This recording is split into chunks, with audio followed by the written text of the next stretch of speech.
So how do we convert a decimal to a fraction?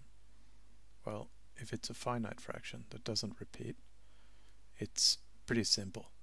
So let's take, for example, 0.621. Well, we simply write that as 621 thousandths, and then all we need to do is simplify. So we remove common factors from the numerator and the denominator.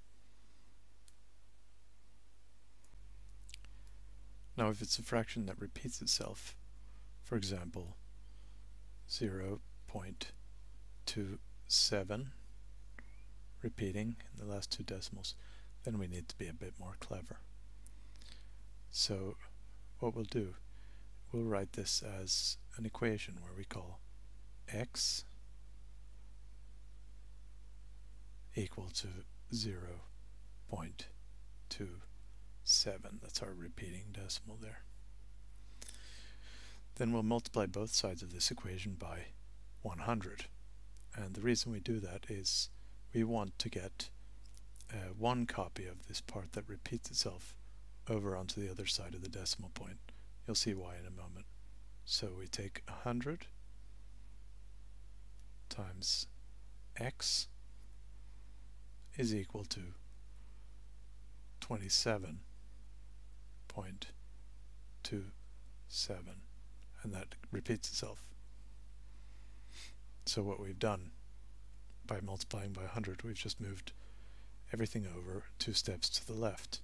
Of course, that doesn't change the fact that this 27 on the right hand side of the decimal point repeats itself forever. But now we've got two equations here. Let's see what happens when we subtract this upper equation from the lower equation. So we take 100x and subtract x. Well, that becomes equal to 27.27 repeating minus 0.27 repeating. And look what happens here. This becomes 99x.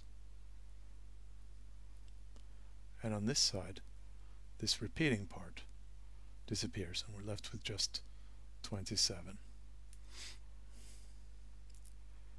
Now if we solve this equation, we get x, which of course was 0.27 repeating. So let's divide both sides by 99. We get x equal to 27 over 99. And there we have the fraction that we wanted.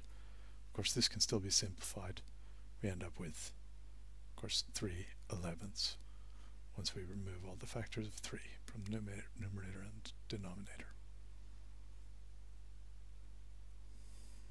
This will always work so long as you always multiply both sides of this equation by the power of 10, which is equal to the number of repeating digits. So here we have 2 repeating digits, so we multiply by 10 squared, which is 100, so that we move the whole repeating part over to the left-hand side of the decimal point. Of course, if we took, for example, 0.33, we'd only have to multiply by 10, because it's only the 3 that repeats. And of course, if we had a longer repeating sequence, we'd have to multiply by a larger power of 10. But you get the idea.